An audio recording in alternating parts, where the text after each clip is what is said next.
अस्सलामु अलैकुम व रहमतुल्लाहि व बरकातहू। प्यारे भाइयों और बहनों, आज हम बात करेंगे मुहर्रम के तीसरे जुमे की, जो कि बहुत ही खास दिन होता है।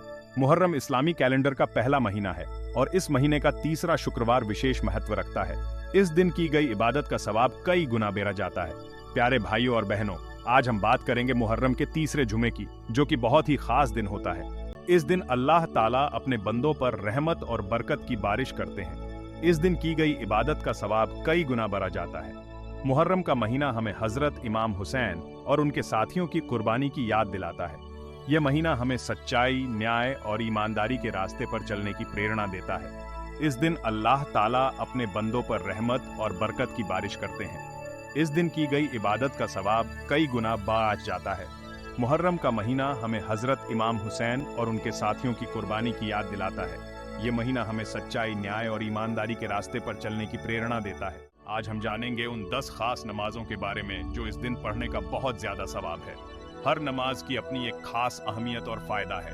इन नमाजों को पढ़कर हम अल्लाह ताला की रहमत और माफी के हकदार बन सकते हैं और अपने गुनाहों की माफी मांग सकते हैं। सबसे पहली नमाज है सलातुल तौबा।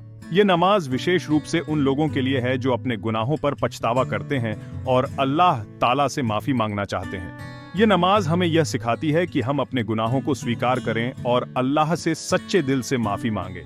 इस नमाज में हम अल्लाह ताला से अपने गुनाहों की माफी मांगते हैं।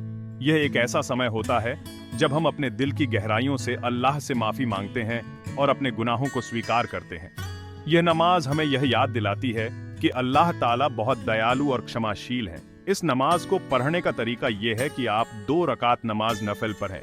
नफल नमाज का मतलब है कि यह एक अतिरिक्त नमाज है जो अनिवार्य नहीं है, लेकिन इसे पढ़ने से हमें अल्लाह की और अधिक कृपा प्राप्त होती है। ये नमाज हमें यह सिखाती है कि हम अपने गुनाहों को स्वीकार करें और अल्लाह से माफी मांगे। हर रकात में सूरह फातिहा के बाद सूरह इखलास 3 बार पढ़ें। सूरह फातिहा को कुरान का सबसे महत्वपूर्ण सूरह माना जाता है और इसे हर नमाज में पढ़ा जाता है। सूरह इखलास अल्लाह की एकता और उसकी महानता का वर्णन करता है। इसे 3 बार पढ़ने से हमें अल्लाह की और अधिक कृपा प्राप्त होती है। सलाम फेरने के बाद अल्लाह ताला से अपने गुनाहों की माफी मांगे। दुरूद शरीफ पढ़ने से हमें अल्लाह की और अधिक कृपा प्राप्त होती है और हमारे गुनाह माफ हो जाते हैं। ये नमाज हमें यह सिखाती है कि हम अपने गुनाहों को स्वीकार करें और अल्लाह से माफी मांगे। अपने गुनाहों को कबूल करें और अल्लाह ताला से वादा करें कि आप आगे से कभी भी गुनाह नहीं करेंगे। ये नमाज हमें यह सिखाती है कि हम अपने गुनाहों को स्वीकार करें और अल्लाह से माफी मांगें। ये नमाज हमें यह भी सिखाती है कि हम अपने गुनाहों को दोबारा न दोहराएं और एक सच्चे मुसलमान बने। याद रखें, सच्ची तौबा ही अल्लाह ताला को पसंद है। सच्ची तौबा का मतलब है कि हम अपने गुनाहों पर सच्चे दिल से पछतावा करें और आगे से गुनाह न करने का वादा करें। अल्लाह ताला बहुत गफ्फार और रहीम है। गफ्फार का मतलब है कि वह बहुत क्षमाशील हैं और रहीम का मतलब है कि वह बहुत दयालु हैं। ये नमाज हमें यह सिखाती है कि हम अपने गुनाहों को स्वीकार करें और अल्लाह से माफी मांगें। दूसरी नमाज है सलातुल हाजत। ये नमाज विशेष रूप से उन समयों के लिए है जब हमें अल्लाह ताला से कुछ विशेष मांगना होता है, जब हमें किसी विशेष जरूरत या मुराद की आवश्यकता होती है। इस नमाज में हम अल्लाह ताला से अपनी जरूरतें और मुरादें मांगते हैं। ये नमाज हमें यह सिखाती है कि जब भी हमें किसी चीज की आवश्यकता हो, हमें सबसे पहले अल्लाह ताला की ओर रुख करना चाहिए। इस नमाज को पढ़ने का तरीका ये है कि आप 2 या 4 रकात नमाज नफल पढ़ें। ये नमाज नफल होती है, जिसका मतलब है कि यह अनिवार्य नहीं है, लेकिन इसे पढ़ने से हमें विशेष लाभ प्राप्त होते हैं। हर रकात में सूरह फातिहा के बाद सूरह इखलास 1 बार, सूरह फल्क 1 बार और सूरह नास 1 बार पढ़ें। ये तीनों सूरहें बहुत महत्वपूर्ण हैं और इनका पढ़ना हमें अल्लाह ताला के करीब लाता है। सूरह फातिहा को उम्मुल कुरान भी कहा जाता है, जिसका मतलब है कि यह कुरान का सार है। सूरह इखलास, सूरह फल्क और सूरह नास हमें बुराइयों से बचाने और अल्लाह ताला की रहमत प्राप्त करने में मदद करती है। और फिर अल्लाह ताला से अपनी ज़रूरतें और मुरादें मांगे। दुरूद शरीफ पढ़ने से हमारी दुआओं में बरकत आती है और अल्लाह ताला की रहमत हम पर बरसती है। याद रखें कि अल्लाह ताला से मांगते वक्त सिर्फ दौलत और शोहरत ही नहीं मांगनी चाहिए, बल्कि हमें अपनी दुआओं में और भी महत्वपूर्ण चीज़ें शामिल करनी चाहिए। बल्कि अल्लाह ताला से अच्छे बच्चे, अच्छी सेहत और दुनिया व आखिरत की कामयाबी भी मांगनी चाहिए। ये सब चीज़ें हमें एक सफल और संतुलित जीवन जीने में मदद करती हैं। हमें यह भी याद रखना चाहिए कि अल्लाह ताला से मांगते वक्त हमें अपने दिल में यकीन होना चाहिए कि अल्लाह ताला हमारी दुआ जरूर कबूल करेंगे। यह यकीन हमारी दुआओं को और भी प्रभावी बनाता है।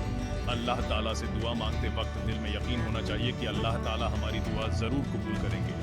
ये यकीन हमें मानसिक शांति और आत्मविश्वास प्रदान करता है, क्योंकि अल्लाह ताला कुरान में कहते हैं कि और तुम मुझे याद करो, मैं तुम्हें याद रखूंगा। सूरह बकरा आयत 152।